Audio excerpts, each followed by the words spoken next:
नमस्ते दोस्तों, स्वागत है आपका हमारे चैनल पर। आज हम बात करेंगे एक ऐसे विषय की जो हर भारतीय की रोजमर्रा की जिंदगी को सीधे प्रभावित करता है।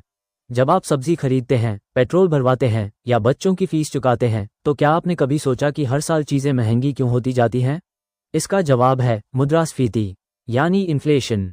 आज हम समझेंगे इन्फ्लेशन क्या होती है, इसके क्या कारण हैं और यह आम आदमी की जिंदगी को कैसे प्रभावित करती है। इन्फ्लेशन यानी मुद्रास्फीति का मतलब है समय के साथ वस्तुओं और सेवाओं की कीमतों में सामान्य वृद्धि। सरल भाषा में, पिछले साल 100 रुपये में जो सामान मिलता था वही इस साल 110 रुपये में मिल रहा है।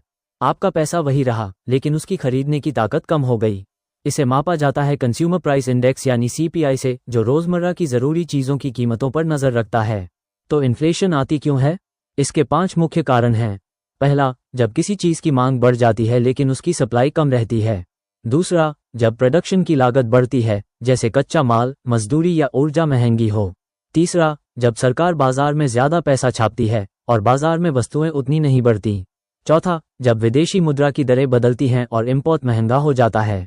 पांचवा, प्राकृतिक आपदाएं या युद्ध जैसी परिस्थितियां जो सप्लाई चेन तोड़ देती हैं। अब सबसे जरूरी सवाल, इन्फ्लेशन का आप पर क्या असर पड़ता है? पहली बात, आपकी परचेसिंग पावर कम होती है, यानी उतने ही पैसों में कम सामान मिलता है। दूसरी बात, लोन और ME महंगे हो जाते हैं क्योंकि इंटरेस्ट रेट्स बढ़ते हैं। तीसरी बात, आपकी सेविंग्स और फिक्स्ड डिपॉजिट्स की असली वैल्यू घट जाती है। चौथी बात, जिनकी तनख्वाह नहीं बढ़ती उनके लिए जिंदगी और मुश्किल हो जाती है। और सबसे ज्यादा तकलीफ होती है दिहाड़ी मजदूरों को, छोटे दुकानदारों को और पेंशन पर जी रहे बुजुर्गों को। लेकिन रुकिए, क्या इन्फ्लेशन सिर्फ बुरी होती है? नहीं। थोड़ी सी इन्फ्लेशन, यानी 2 से 4%, एक स्वस्थ अर्थव्यवस्था की निशानी होती है। ये लोगों को इन्वेस्ट करने और पैसा खर्च करने के लिए प्रोत्साहित करती है। इससे बिजनेसेस को फायदा होता है और नए रोजगार के अवसर बनते हैं। असली खतरा है हाइपर इन्फ्लेशन, जब कीमतें इतनी तेजी से बढ़ें कि आम इंसान की पहुंच से बाहर हो जाएं। तो दोस्तों, अब सवाल है, हम खुद को इन्फ्लेशन से कैसे बचाएं? पहला तरीका, सिर्फ कैश मत रखिए, निवेश कीजिए, stocks, mutual funds, real estate में।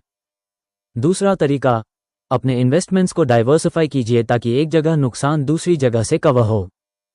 तीसरा तरीका, गवर्नमेंट बॉन्ड्स या इन्फ्लेशन प्रोटेक्टेड सिक्योरिटीज में इन्वेस्ट करने पर विचार कीजिए। चौथा तरीका, अपनी इनकम बढ़ाने की कोशिश करें, कोई साइड हसल शुरू करें, नया स्किल सीखें। पांचवा तरीका, स्मार्ट शॉपिंग करें, डील्स ढूंढें, बल्क में खरीदें और जरूरी चीजों पर फोकस रखें। तो दोस्तों, इन्फ्लेशन एक शक्तिशाली आर्थिक शक्ति है, लेकिन घबराने की जरूरत नहीं। इसे समझिए, इससे सीखिए और समझदारी से अपने पैसों का प्रबंधन कीजिए, क्योंकि जानकारी ही सबसे बड़ा हथियार है।